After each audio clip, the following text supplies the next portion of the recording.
কি শোনা মা?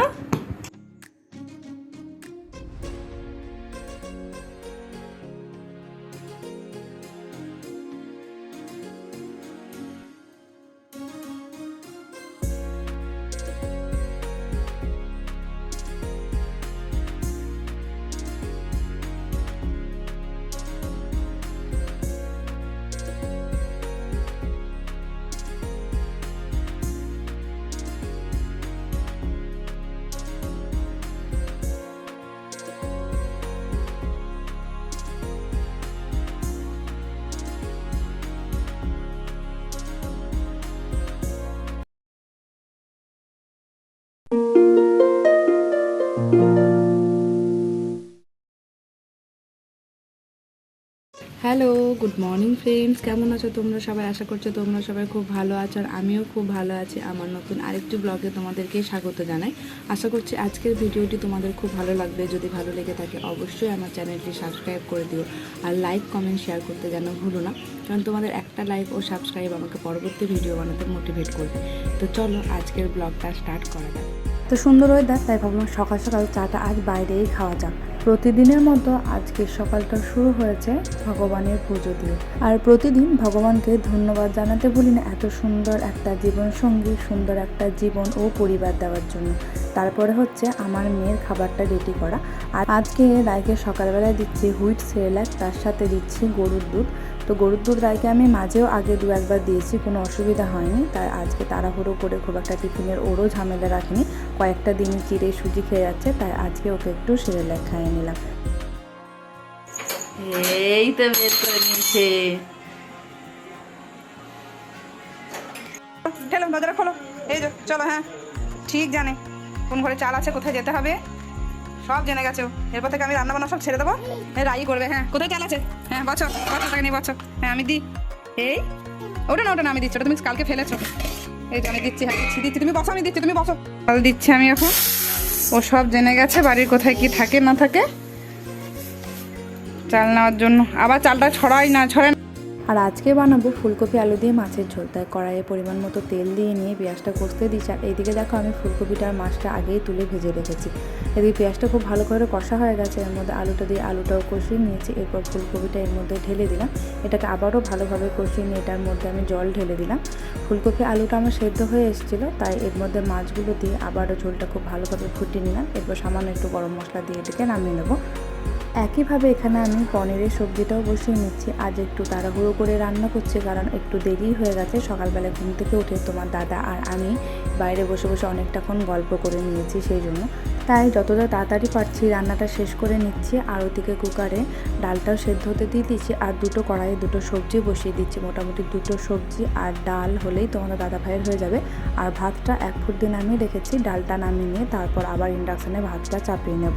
তো দেখো তোমাদের সাথে কথা বলতে বলতে আমার পনিরের তরকারিটাও হয়ে গেছে, আর এদিকে ডালটাও নেমে গেছিলো। ডালটা একটু সম্বর দিয়ে নিলাম। আর রায়ের জন্য আলাদা করে ডিম সেদ্ধ, তার সাথে একটু আলু সেদ্ধ করে নেব। আর আমাদের যে ডাল হয়েছে আজকে, সেই ডালটা দিয়েই রায়কে খাওয়াবো। মাছটা তো আগের দিন রাত্রে থেকে ফ্রিজে রাখা ছিল, তাই আজকে আর রায়কে মাছ দেবো না। নিয়েছো মুখে, অনেকটা নিয়ে বসাচ্ছে তো। যে দিদি ভাই ব্রেড খাচ্ছে, ওর সাথে ওকে এখন ব্রেড খেতে হবে। বাবা দেখি রায় মুখে কতটা আছে বাবু, হাঁ করো, আমাকে খাওয়াবে। দিদি ভাইকে খাই দাও, দিদি ভাইকে খাই দাও। হ্যাঁ, এই তো দিদি ভাইকে খাই দিচ্ছে রায়। রায় গুড গার্ল। মুখটা শেষ হচ্ছে, ওর মানা হতো নিয়ে খাচ্ছে। এতটা নিও না, এতটা নিও না। তুমি মায়ের কোথায় নাম বেরো নাকি রায়? হ্যাঁ, মা এক হাতে গ্যাস মুছতে পারবে? হ্যাঁ, ও কি দেবো? দিতে হবে একদম। গ্যাসটা ভালোভাবে মোছা হয়ে গেছে। এরপর রায়কে একটু কোল থেকে নিচে নামালাম, কারণ দুটো বাসন আছে, রায়কে কোলে রাখলে ওটা ধুতে পারবো না। আর রায়ের জন্য একদিকে আমি ডিম আর আলু সেদ্ধটা বসিয়ে দিয়েছি। ডাল করা আছে, ডিম আলু আর ডাল এটা মাখিয়ে রায়কে আজকে ভাতটা খাইয়ে নেব। সকাল থেকে আজ অনেক রকম খাবার মুখে দিয়েছে, তাই আজকে খাবারটা ওরা আর বেশি জটিল করলাম না। দেখো তো হাফ ডিম খাওয়া হয়ে গেছে ওর হাতে হাতে করে। এ না, এস এস ওরম করে এত ঘুরে ঘুরে খেলে আমি খাওয়াতে পারি মামা? হ্যাঁ করে। কখনো কুসুম খাচ্ছে। বসো, তুমি বসো। এটা কে? এটা আমার আউ, এটা ম্যাও বুড়িটা। ম্যাও বুড়িটা কি করছে? এই দেখো রায় এখন বাবু হয়ে বসতে শিখে গেছে। রায়ের খাওয়া কমপ্লিট, আর রায় খেয়েছে, আর গোটা গায়ে মেখেছে, আর ঘরটাকেও মাখিয়েছে আজকে নাকি রায়? হ্যাঁ, এই দেখো রায়ের খাওয়া আর শেষ আবার এই ওই দেখ ফুকু করছে কুচকুচ করে জলটা খেলছে গোটা গায়ে মেখে নিয়েছে। রায়কে ভাত খাইয়ে নিয়ে একদম স্নানটাও করে নিলাম, কারণ আজকে তুলনামূলক অন্য দিনের থেকে গায়ের মধ্যে ভাতটা একটু বেশি ফেলেছিল সেই জন্য। তো চলো এরপর রায়কে স্নান করে নিয়ে আমরাও খেতে বসি। মানে বস করিয়েছি, এরপর আমরা খেতে শুরু করেছি। এই যে তোমার খাওয়া শেষ, এবার কি প্লেট খাচ্ছ? এইদিকে এই যে মনু বসেছে, মা মেয়ে খেতে বসেছি। আর রায়কে অনেক তাড়াতাড়ি খাওয়ানো হয়ে গেছে ওই জন্য। বাবা বাবা ফোন করেছে না? তুমি কথা বল, হামি দিলা বাবাটা হামি দিলা। বাবা কি মিষ্টি হামি দেখো তোমার। হ্যাঁ আই দেখো দুই বোনের কোনো ঘুম নেই, কিচ্ছু নেই, দুজনের এই ঢাকুরটা কেটে হাসছে, এইটাকে দেখো খেলা দিচ্ছে, রুমটা অবস্থা কি করে রেখেছে। হ্যাঁ বাবা তুমি দিদি ভাইকে দিচ্ছে এখন না, তুমি বাবাটা হামি দিলা, হামি দিয়ে ফোনটা রেখে দাও। হ্যাঁ পাগল বাবা ভাই এসো। এই যা আমার ফোনটা দিল, বমাইস বমাইস ভাই বমাইস দুষ্টু পাপ পাপ পাপ ভেঙে দিবি ফোনটা, মারটা নষ্ট করে না মা।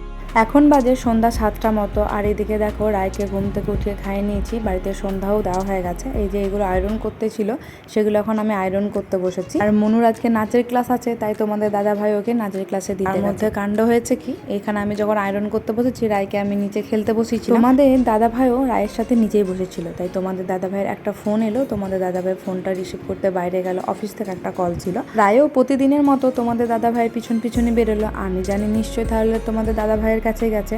আর আজকে আমি ঠাকুর ঘরের দরজাটা বন্ধ করতে ভুলে গেছিলাম সন্ধ্যা দেওয়ার পর। আর সেই ফাঁকে ঠাকুর ঘরে ঢুকে ঠাকুর ঘরের জল টল সমস্ত কিছু ফেলেছে, তার সাথে কি করেছে ধূপটা হাতে নিয়েছে, সেই জন্য ওর হাতের একটা জায়গায় ধূপটা লেগে গেছে, আর চোখেও সামান্য একটু লেগেছে। তোমাদের দাদাভাই অফিসের ফোনটা কেটে যখন রুমে ঢুকছে তখন দেখছে ও ওখানে বসে হাতে লাগিয়ে বসে আছে, একটু কান্না নেই কিচ্ছু নেই, একদম নিঃশব্দে বদমাইশি করে যাচ্ছে। তো ওকে একটু চোখে আড়াল করলে কোনো না কোনো অঘটন ঘটে। কাকে ফোন করছো তুমি?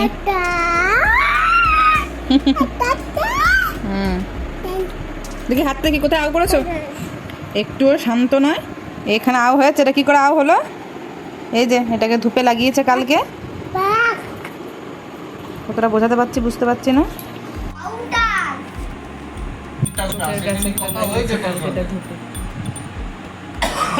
আর সমুদ্র যেটা আছে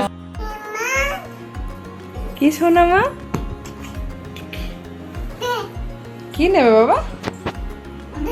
আজ এতটাই খারাপ লাগছিল কি বলবো তোমাদের, মনে হচ্ছিল আমি কেন আয়রনগুলো করতে বসলাম, ওকে ঘুম না পাড়িয়ে।